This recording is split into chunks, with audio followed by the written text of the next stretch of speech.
watching Fox 35 News Plus, streaming on Fox Local. Welcome back to Fox 35 News Plus. I'm Garrett Weimer, and thanks for joining us on this Tuesday morning live on Fox Local and Fox35Orlando.com. A lot of questions today after a journalist was reportedly added to a group chat that included discussion of sensitive war plans. We are talking about the editor-in-chief of The Atlantic. His name's Jeffrey Goldberg, and he says that he was added to a group chat that belonged to the National Security Advisor, former Florida Congressman Michael Waltz.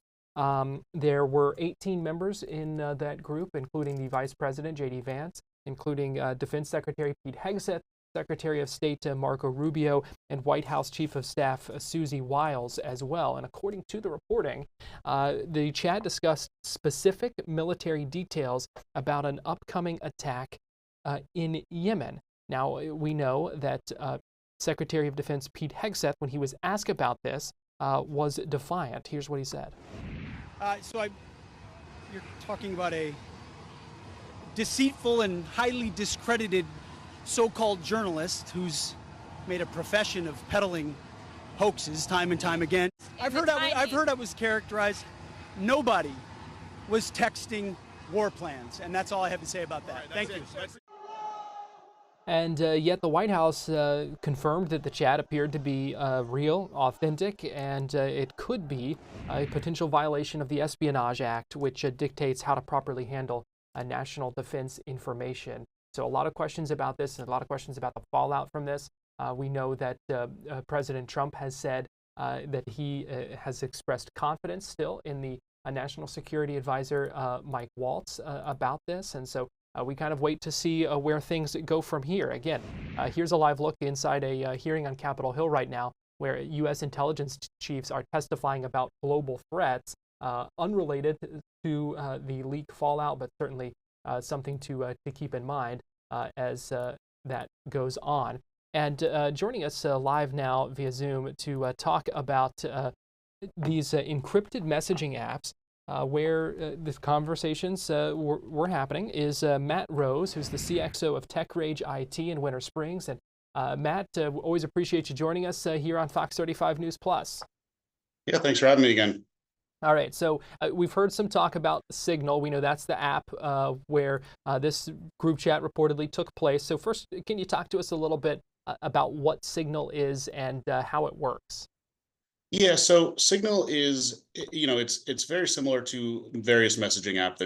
There's things like WhatsApp, there's things like GroupMe, there's other ones out there, but Signal specifically advertises itself as a secure end-to-end messaging app.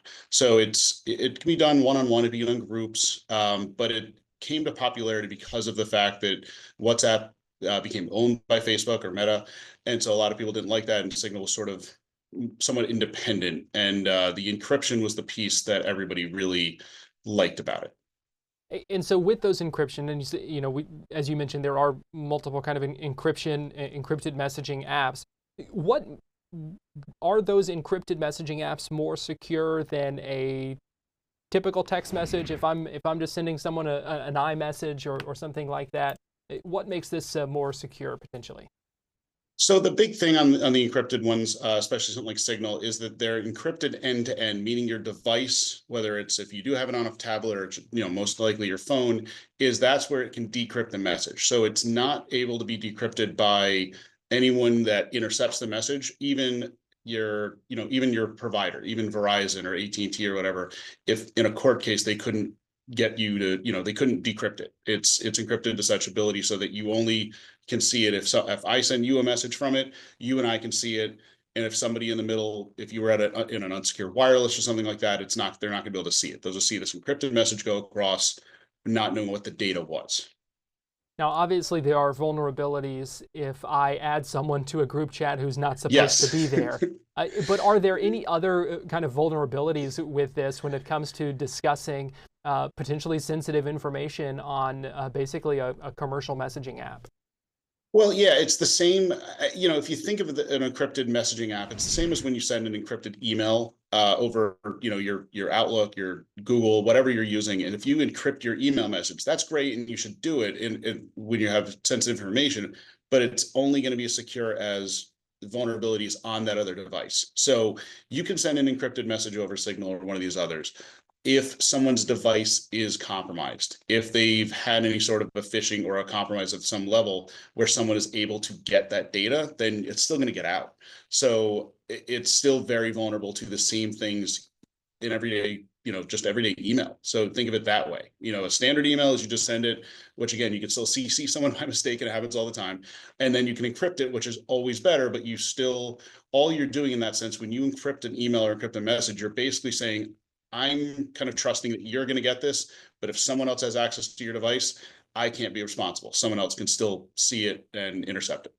So still in general, there could still be, potentially some problematic things that come from sharing sensitive government information on just a general encrypted messaging app like that. Yeah, I mean, there's there's really no fully secure way to share messages. But if you think of the way like your bank kind of operates things, sometimes like they'll say you got a secure message, you then need to log into the bank, put in some sort of multi-factor.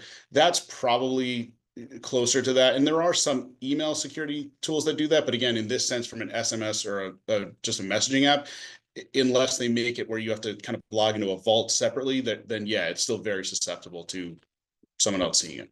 And in the case of government work, that's, definitely not secure. And I don't want to get political here, but I did see a tweet from Hillary Clinton responding to this, saying, "You've got to be kidding me."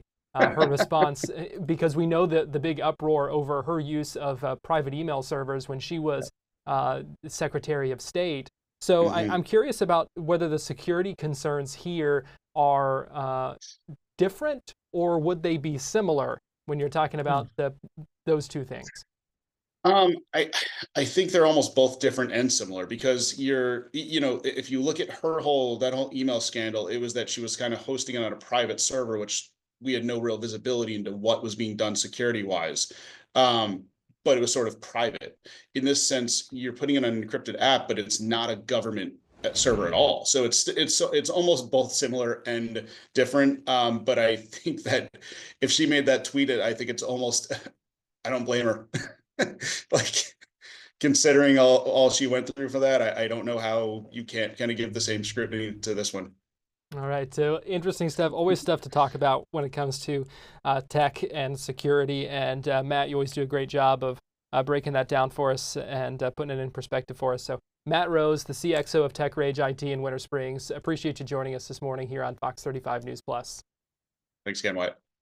All right, we're gonna take a break and we'll be right back.